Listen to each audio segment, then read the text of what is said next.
Nobody's Boy, Chapter 31. Hunting for the Swan. For some time after Bob's brother left, we heard only the noise of the wind and the sea dashing against the keel. Then footsteps were heard on the deck above and the grinding of pulleys. A sail was hoisted. Then suddenly the boat leaned to one side and began to rock.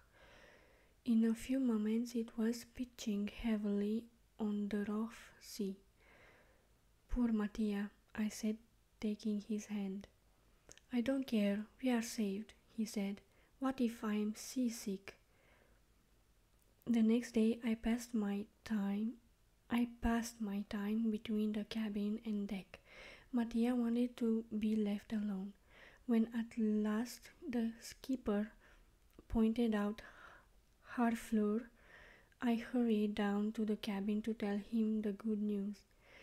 As it was late in the afternoon when we arrived at Harfleur, Bob's brother told us that we could sleep on the boat that night if we wished.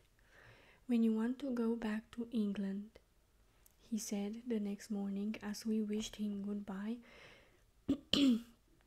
and thanked him for what he had done for us, "just remember that the Eclipse sails from here every Tuesday." It was a kind invitation, but Mattia and I, each of us, had our reason for not wishing to cross the sea again, yet a while. Fortunately, we had our profits from Bob's performance. In all we had 27 francs and 50 centimes. Mattia wanted to give Bob the 27 francs in payment for the expenses he had been put to for my flight, but he would not accept a penny. "Well, which way should we go?" I asked when we landed in France.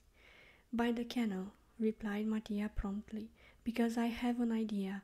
I believe the Swan is on the canal this summer, now that Arthur's been so ill, and I think we ought to find it," he added. "But what about Lise and the others?" I asked. "We'll see them while we are looking for Mrs. Milligan. As we go up the canal, we can stop and see Lise." With a map that we bought, we searched for the nearest river, and it was the Seine. "We'll go up the Seine and ask all the fishermen along the banks if they have seen the Swan. It isn't like any other boat from what you say, and if they have been seen it, they will remember." Before beginning the long journey that was probably ahead of us, I bought some soft soap to clean Capi. To me, Capi Yellow was not Capi. We washed him thoroughly, each one taking it in turns until he was tired out. But Bob's dye was an excellent quality, and when we had finished he was still yellow, but a shade paler. It would require many shampoos before we could get him back to his original colors. Fortunately, Normandy is a country of brooks, and each day we gave him a bath. We reached the top of a hill in one morning, and Matthias spied the Seine away ahead of us, winding in a large curve. From then on, we began to question the people. Had they seen the Swan, a beautiful barge with a veranda? No one had seen it. It must have passed in the night. We went on to Rouen, where again we commenced our question, but with no better result. We would not be discouraged, but went forward questioning everyone. We had to stop to get money for our food as we went along, so it took us 5 weeks to reach the suburbs of Paris. Fortunately, upon arriving at Charenton, We soon knew which direction we had to take. When we put the important question, we received for the first time the answer of which we had longed. A boat which resembled the Swan, a large pleasure boat, had passed that way. Turning to the left, it had continued up the Seine. We were by the docks. Mattia was so overjoyed that he commenced to dance amongst the fishermen. Stopping suddenly, he took his violin and frantically played a triumphal march. While he played, I questioned the man who had seen the barge. Without a doubt, it was the Swan. I had passed through Charenton about 2 months ago. 2 months. What a lead it had.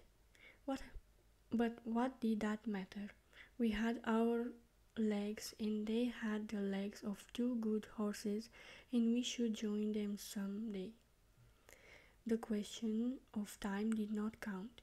The great thing, the wonderful thing, was that the Swan was found. Who was right? Cried Mattia. If I had dared, I would have admitted to Mattia that I had very great hopes, but I felt that I could not analyze my thoughts, not even to myself. We had no need to stop now and question the people. The Swan was ahead of us. We had only to follow the Seine. We went on our way, getting nearer to where Lise lived. I wondered if she had seen the barge as it passed through the logs by her home. At night we never complained of weariness, and we were always ready the next morning to set out at an early hour. "Wake me up," said Mattia, who was fond of sleeping, and when I woke him he was never long in jumping to his feet. To economize, we ate hard-boiled eggs, which we bought from the grocer's, and bread. Yet Mattia was very fond of good things. "I hope Mrs. Milligan has that cook still who made those tarts," he said. "Apricot tarts must be fine. Haven't you ever tasted them? I've tasted apple puffs, but I've never tasted apricot tarts. I've seen them. What are those little white things they stick all over the fruit?" Almonds. Oh, and Mattia opened his mouth as though he were swallowing a whole tart. At each lock we had news of the Swan. Everyone had seen the beautiful barge, and they spoke of the kind English lady and the little boy lying on a sofa under the veranda. We drew nearer to Lise's home. 2 more days, then 1, then only a few hours. We came in sight of the house. We were not walking now, we were running. Capi, who seemed to know where we were going, started ahead at gallop. He was going to let Lise know that we were coming. She would come to meet us. But then we got to the house. There was a woman standing at the door whom we did not know. "Where's Madame Suriot?" we inquired. For a moment she stared at us, though we were asking a foolish question. "She doesn't live here now," she said at last. "She's in Egypt." "In Egypt?" Mattia and I looked at one another in amazement. Egypt? We did not know just where Egypt was situated, but we thought vaguely it was far away, very far, somewhere beyond the seas. "And Lise? Do you know Lise? The little dumb girl?" "Yes, I know her. She went off with an English lady on a barge." Lise on the Swan. We were dreaming. Mattia and I stared at one another. "Are you Rémi?" then asked the woman. "Yes." "Well, Suriet was drowned." "Drowned?" "Yes, he fell into the lock and got caught below a nail. and his poor wife didn't know what to do. And then a lady that she lived with before she married was going to Egypt, and she told her she would take her as a nurse to look after the children. She didn't know what to do with little Lise, and while she was wondering, an English lady and her little sick son came along the canal in a barge.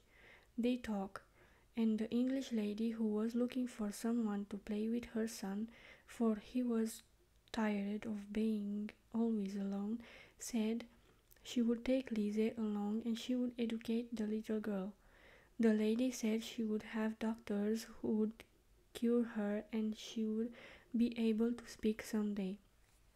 Before they went, Lise wanted her aunt to explain to me that I was to say to you if you came to see her. That's all. I was amazed that I could find no words, but Mattia never lost his head like me. Where did the English lady go? He asked. To Switzerland.